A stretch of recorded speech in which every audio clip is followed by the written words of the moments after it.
So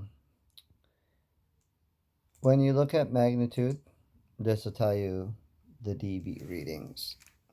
There we go, so you don't got so much light coming off of there.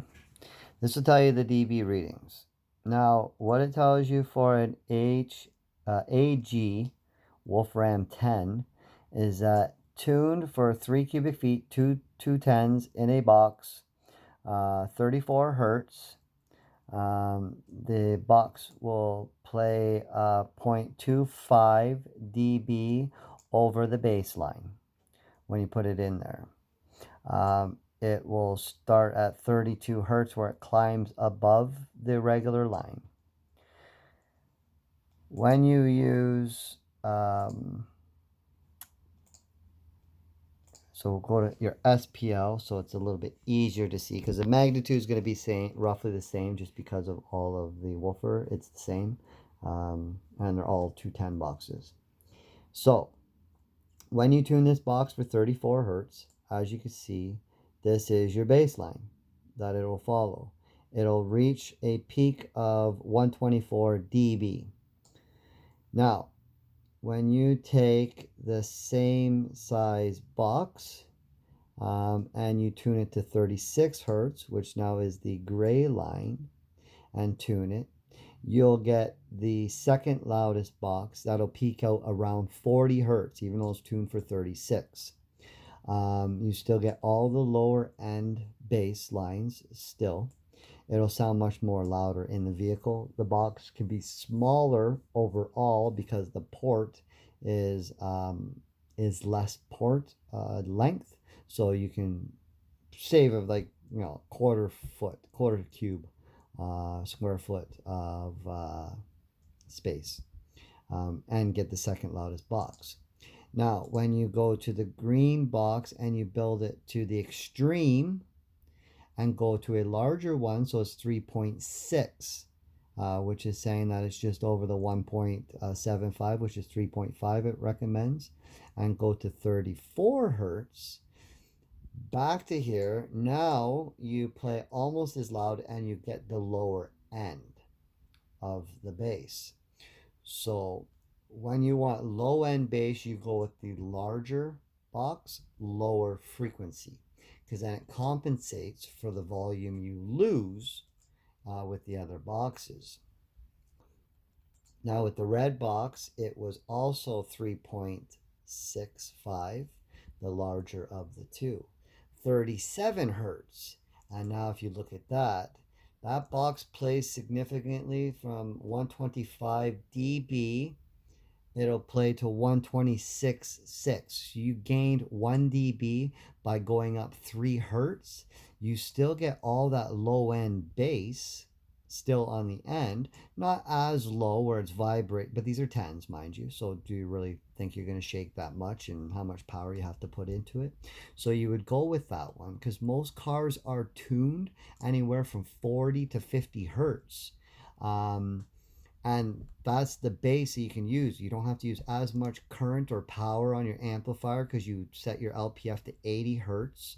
You can turn your gain levels down because the volume in your ear is much more louder. That's how it's tuned, so you hear the bass from miles away compared to shaking all the screws loose in your dash. Now you get the best of both worlds. And it's less power to make that much power, to make that much bass, SPL. So there's a lot of variants to choose from depending on the customer's vehicle, the space. If you got lots of space, then definitely big box, low frequency, and just to make sure, just so you don't have cone excursion. As you see, look at the red box. The red has one of the least, it's the second least of excursion levels to pass your limiter. The green box, which is tuned for 34 hertz, at 39 hertz all the way up to 46, it goes over the excursion, your max, the X max. It just goes over it. Now, it plays nicely between 30 hertz to 39, where it's got less excursion. But how much music are you listening to really in that bandwidth? to be safe than sorry, because you got to remember, if you set for the red one, you set your subsonic filter, so at 33 hertz and lower, you set your subsonic, you don't have to worry about that excursion. So you'll still get those bass notes. It'll just be an octave less, which is like 1 dB less than your loudest bass.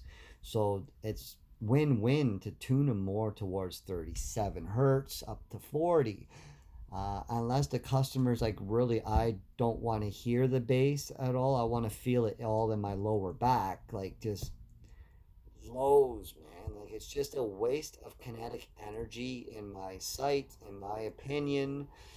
I get it, but all these people who are seeing these videos with these boxes tuned to 30 hertz and 20 something hertz and these 6 orders, they're not realizing these guys are pushing thousands of wattage with hundreds of ampere hour batteries.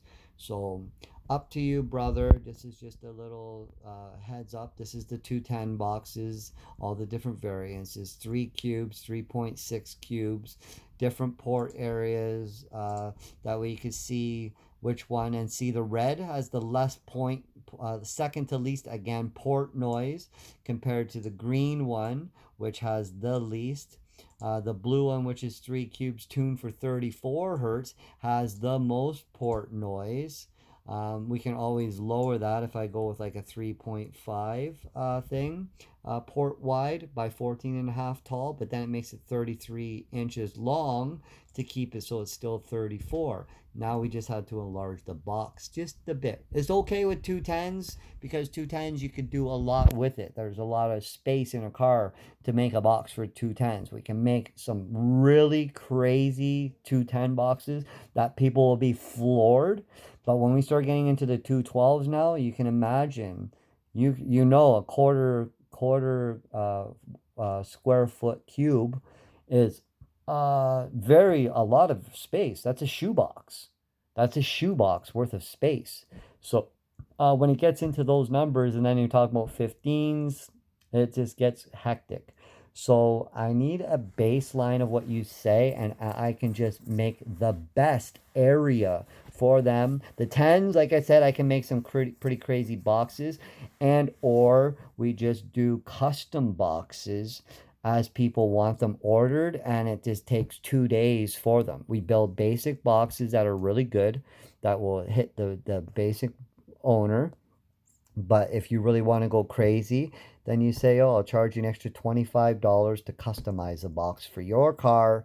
And it's going to take me a couple days just to get that, because I have to pre-order it. So, we say that it takes up to a week to get it, leaving enough time delivered earlier. That's just like how Amazon says it could be by this date, but usually they come 2-3 days early. So that's how I see it. And just for the 12s and the 15s, the 10s, we're laughing, bro. I could build all kinds of 10 boxes that just floor people. I wish you would have heard 110 that I had in a box. You would have been like, what the heck? That's not a 10. And it was just a ported box. So anyways, brother, just a little idea of how I build them, so you know that I do take everything into consideration. And it just helps with the feedback, because like I said, all trunk sizes are different. So that's my worry.